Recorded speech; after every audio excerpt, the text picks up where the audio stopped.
एक ऐसी धातु है जिसकी चमक ने ना बाजारों में तूफान ला दिया है। जी हां, हम बात कर रहे हैं चांदी की।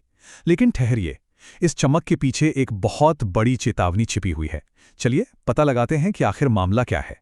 आजकल कमोडिटी बाजार में जिधर देखो बस एक ही नाम गूंज रहा है, चांदी। कीमतें तो जैसे आसमान छू रही हैं, रिकॉर्ड पर रिकॉर्ड तोड़ रही हैं। और निवेशक, वो तो बस भागे जा रहे हैं इसमें पैसा लगाने के लिए। ऐसा लग रहा है मानो हर कोई इस दौड़ में शामिल होना चाहता है, कहीं पीछे ना रह जाए। लेकिन इस पूरी चमक धमक के बीच एक सवाल उठता है। आखिर दुनिया के इतने मशहूर फाइनेंशियल ऑथर, एक जानी मानी हस्ती, इतनी बड़ी और गंभीर चेतावनी क्यों दे रहे हैं? कुछ तो बात होगी, है ना? जी हाँ, हम बात कर रहे हैं रिच डैड पुअर डैड के लेखक रॉबर्ट कियोसाकी की।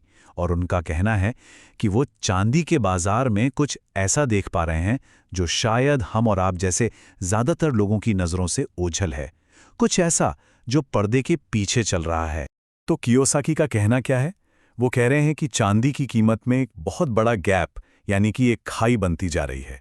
और ये कोई छोटी मोटी बात नहीं, ये एक बहुत बड़ी चिंता का विषय है।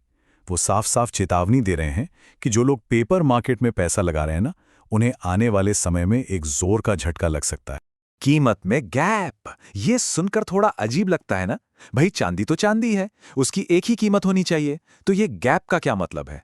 बस यही गुत्थी सुलझाने के लिए हमें चांदी के बाजार की गहराई में उतरना होगा। चलिए देखते हैं। देखिए, कियोसाकी की इस चेतावनी का जो राज है ना, वो असल में दो अलग अलग बाजारों की कहानी में छिपा है। एक है पेपर सिल्वर का बाजार और दूसरा है फिजिकल सिल्वर का। चलिए अब जरा इनके बीच का फर्क समझते हैं, क्योंकि सारा खेल यहीं पर है। तो देखिए, पेपर सिल्वर का मतलब सीधा साधा है। आप असल में चांदी नहीं खरीद रहे हैं, बस कागज पर उसकी कीमत पर दाव लगा रहे हैं। जैसे मान लीजिए ETFs हो गए या फ्यूचर्स कॉन्ट्रैक्ट्स। यहां मकसद असली चांदी घर लाना नहीं है, बस कीमत ऊपर नीचे हो और उससे पैसा बन जाए। अब इसके ठीक उलट है फिजिकल सिल्वर। इसका मतलब है असली ठोस चांदी खरीदना और उसे अपने हाथ में रखना, जैसे सिक्के हो गए या फिर चांदी की ईंटें। ये सट्टेबाजी नहीं, ये तो असली संपत्ति को अपने पास रखने का खेल है। दोनों में जमीन आसमान का फर्क है। अब देखिए, नॉर्मली होता क्या है कि इन दोनों बाजारों की कीमतें, मतलब पेपर और फिजिकल की, वो एक साथ ही चलती हैं, हाथ में हाथ डालकर। लेकिन कियोसाकी ठीक इसी बात की तरफ इशारा कर रहे हैं कि अब ऐसा नहीं हो रहा है। इन दोनों के बीच एक बहुत बड़ी खाई बनती जा रही है, और ये बिल्कुल भी नॉर्मल नहीं है। तो फिर सवाल ये है कि इस पूरी गड़बड़ी के पीछे, इस हलचल के पीछे है कौन? आखिर कौन है जो बाजार के इस नियम को तोड़ रहा है? सारे संकेत एक ही बहुत बड़े खिलाड़ी की तरफ इशारा कर रहे हैं, और वो है चीन। सोचिए, एक तरफ जहां पूरी दुनिया पेपर सिल्वर पर दांव लगा रही है, ट्रेडिंग कर रही है, वहीं चीन का फोकस सिर्फ और सिर्फ एक ही चीज पर है, और वो है फिजिकल डिलीवरी।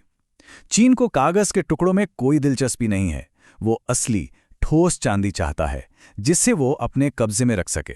और चीन इस खेल में कितना सीरियस है, इसका अंदाजा आप इसी बात से लगा लीजिए कि वो असली चांदी पाने के लिए ग्लोबल मार्केट प्राइस से लगभग $10 प्रति आउंस, जी हां, $10 प्रति आउंस ज्यादा कीमत चुकाने को तैयार है। ये कोई छोटा मोटा प्रीमियम नहीं है, ये एक असाधारण बात है। तो अब सबसे बड़ा सवाल यही आता है कि आखिर कोई ज्यादा कीमत क्यों देगा? क्यों कोई बाजार भाव से इतना ज्यादा पैसा देगा? जाहिर है, इसके पीछे कोई छोटी मोटी वजह नहीं, बल्कि एक बहुत बड़ी और सोची समझी रणनीति है। और वजह यह है कि चांदी अब सिर्फ एक कीमती धातु नहीं रही, ये भविष्य की टेक्नोलॉजी का नया तेल बन चुकी है। सोचिए जरा, इलेक्ट्रिक गाड़ियां जिनमें पेट्रोल कारों से 2 गुनी चांदी लगती है, solar panels, semiconductors, AI, data centres, 5G, defence technology, इन सब में चांदी एक जरूरी हिस्सा है। इसकी जरूरत बेतहाशा बढ़ रही है, और लगता है चीन इस धातु की असली रणनीतिक कीमत समझ चुका है। और इस पूरी सिचुएशन से हो क्या रहा है? बाजार में एक भारी कमी, यानी कि मैसिव शॉर्टेज पैदा हो रही है। देखिए, लॉजिक सिंपल है। जब मांग आसमान छू रही हो, सप्लाई उतनी है नहीं, और कोई एक बहुत बड़ा प्लेयर असली माल जमा करने लगे, तो कीमतों में इस तरह का गैप आना तो तय है। ये तो होना ही था।